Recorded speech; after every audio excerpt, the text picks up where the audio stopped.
la región mesoamericana. En este capítulo se analizará el concepto que históricamente ha definido a la región mesoamericana, y la trayectoria histórica del ser humano en esta parte del continente americano. En la región que actualmente se llama Mesoamérica hay diversos paisajes, desde las cumbres nevadas hasta las costas tropicales.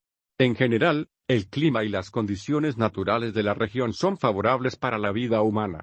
Cuando comenzó a poblarse, la región era más húmeda que ahora.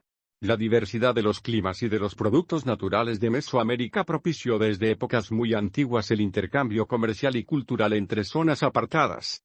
Aunque cada civilización mesoamericana tuvo rasgos propios, el comercio, las migraciones y las expediciones militares difundieron la influencia cultural de los pueblos más avanzados. Es así como existen costumbres, creencias y formas de trabajo que son comunes a todos los pueblos de la región. Concepto de Mesoamérica. Antes de la llegada de los conquistadores españoles, el actual territorio de El Salvador formaba parte de la región cultural llamada Mesoamérica. El área mesoamericana es la cuna de algunas de las más importantes civilizaciones prehispánicas.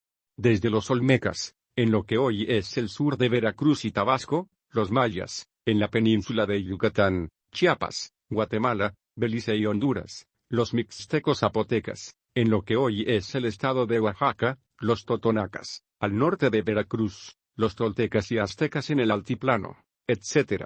La región mesoamericana presenta una serie de características que definían a las culturas de la región y que eran comunes a todas ellas.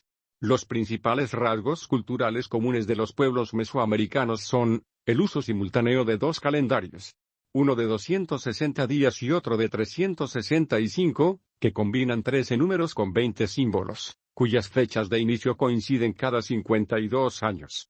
Erección de pirámides escalonadas empleadas como basamentos de templos. El culto a ciertas deidades como Tlaloc, Huehueteotl, Tezcatlipoca y Quetzalcóatl. Los sacrificios humanos. Principalmente extrayendo el corazón. La creencia de un universo formado por varios niveles superpuestos, supramundos e inframundos. La existencia de órdenes militares. De armas, vestimentas y ornamentos particulares. Si bien Kirchhoff dio una definición general de Mesoamérica, este concepto va más allá de simplemente criterios materiales como el cultivo de maíz, el uso de algodón, politeísmo, etc., e incluye aspectos culturales que se originaron a partir de las primeras sociedades sedentarias. El desarrollo histórico en Mesoamérica. La invención de la agricultura tuvo un impacto revolucionario sobre la forma de vida de los habitantes de Mesoamérica y de otras regiones del continente. Allí donde se comenzaron a sembrar plantas y cosechar sus frutos, la población pudo crecer como nunca antes y concentrarse en comunidades más grandes, hasta constituir verdaderas ciudades. Es más, los diversos cultivos que alimentaban a la población de la antigua Mesoamérica han sido uno de los mayores legados de esta civilización al mundo entero, particularmente en lo que se refiere al maíz, que ahora se cultiva en casi todas partes. Otros cultivos mesoamericanos, anteriormente subestimados, están siendo reevaluados, tales como el amaranto, un grano muy abundante en proteína. Sin embargo, fueron tres los cultivos más importantes en la dieta mesoamericana: el maíz, el ayote y el frijol. Juntos, estos productos satisfacían una gran parte de las necesidades alimenticias humanas, suplementados por algunos otros granos, legumbres y frutas y alguna carne procedente de pavos domesticados y la cacería. ¿Cómo llegaron a domesticarse estos tres cultivos fundamentales de la dieta de los humanos en Mesoamérica? El caso es que ni el maíz ni el frijol que comenzaron a cultivarse en América se dieron tal cuales en estado natural. Como ha ocurrido con tantos otros frutos de la agricultura, ha sido necesaria la manipulación de las plantas por parte del ser humano para lograr los mejores rendimientos y las mejores adaptaciones. El maíz silvestre, por ejemplo, es una planta que todavía se da en algunas regiones remotas del norte de México, pero sus granos son muy pequeños y no tiene tusa.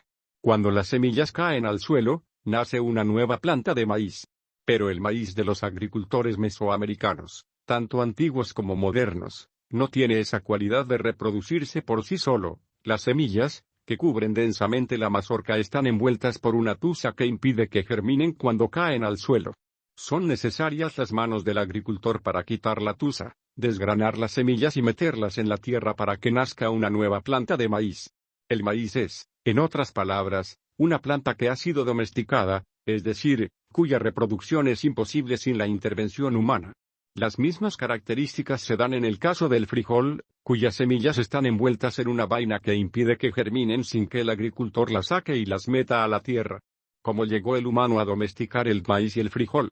Nunca se sabrá exactamente, pero se puede especular al respecto. Quizás algún recolector de semillas y frutas silvestres se percató de la relación entre las semillas y la reproducción de la planta. También se dio cuenta de que las semillas de aquellas plantas con los frutos más grandes daban asimismo los hijos con los mejores frutos. Así, comenzó a seleccionar las mejores semillas para sembradas. Después de repetirse este proceso muchas veces, la planta original, pequeña y poco productiva, se habría tornado en una planta más grande y fructífera bajo los cuidados del humano. Así comenzó la agricultura sistemática. La agricultura no solo significó la selección de semillas para mejorar los rendimientos de la planta. También fue necesario escoger y preparar los suelos y asegurarse de suficiente humedad, agua, para que las plantas no se secaran antes de la cosecha. La forma más sencilla de agricultura que se practicó en las zonas lluviosas de Mesoamérica se conoce hoy en día como el sistema de roza y quema. Bajo este sistema, el agricultor corta los árboles y las malezas y después prende fuego a los rastrojos, dejando un campo abierto listo para la siembra del maíz o frijol. Un poco antes del comienzo de las lluvias, abre unos pequeños hoyos en la tierra con un palo puntiagudo y coloca en cada uno varias semillas. Al caer las primeras lluvias, las semillas germinan y el agricultor se pasa los meses siguientes espantando las plagas y quitando las malas hierbas hasta que se puede cosechar. El campo que el agricultor ha preparado bajo el sistema de roza y quema puede usarse unas 4 o 5 veces hasta que su fertilidad comienza a agotarse. Entonces, el agricultor abandona el campo y tala otro pedazo de bosque y repite el proceso, mientras que la parcela abandonada vuelve a cubrirse poco a poco de árboles, lista para usarse de nuevo unos 15 o 20 años más tarde.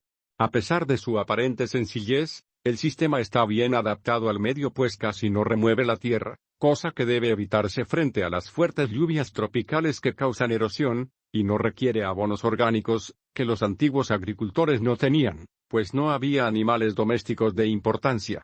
Por otra parte, el sistema funcionaba bien mientras no había demasiada población que presionaba sobre el recurso tierra. En las zonas donde la lluvia era escasa o inexistente, o donde se buscaba sacarle más provecho a los suelos, los agricultores podían usar el riego. En las zonas cerca de ríos y lagos, podían escarbar zanjas que trasladaban el agua por gravedad a las tierras cultivadas.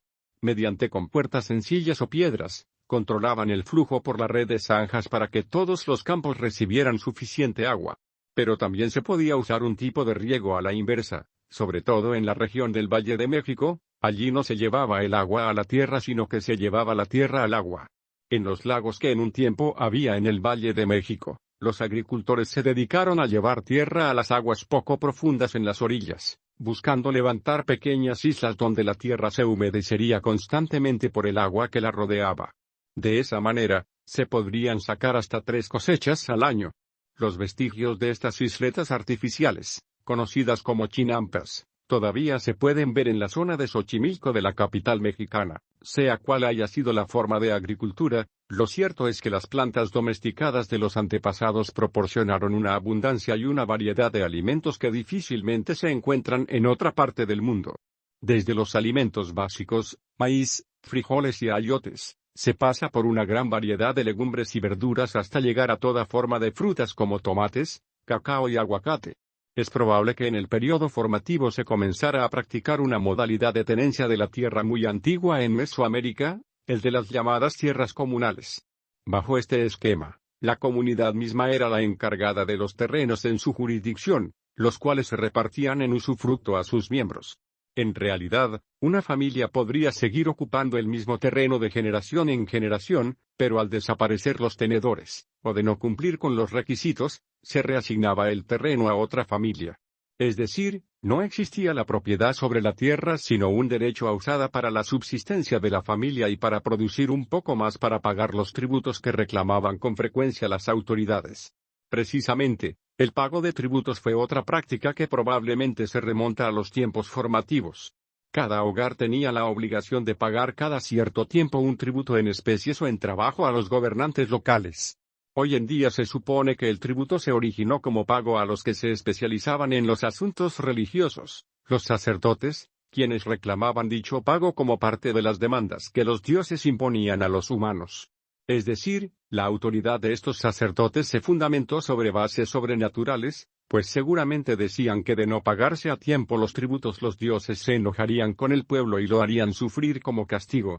De acuerdo a esta misma explicación, los gobernantes que eventualmente llegaron al poder en las civilizaciones de Mesoamérica surgieron de tales sacerdotes, lo cual explicaría por qué estos conservaron un papel importante en asuntos de la comunidad aún hasta la conquista española. Conclusión: Mesoamérica es un mosaico de culturas, cada una de las cuales posee un conjunto de características propias. La diversidad ecológica regional se vio reflejada en la de las culturas que la habitaron y proporcionó el establecimiento, desde épocas tempranas, de redes de intercambio, uno de los factores fundamentales en la integración de la zona mesoamericana. El maíz fue de gran importancia entre los pueblos de Mesoamérica, ya que fue una parte esencial de su base alimenticia al ser uno de sus cultivos de mayor valor nutricional. El maíz no es un producto natural, sino que se consiguió mediante la domesticación de alguna gramínea silvestre, como el teosinte.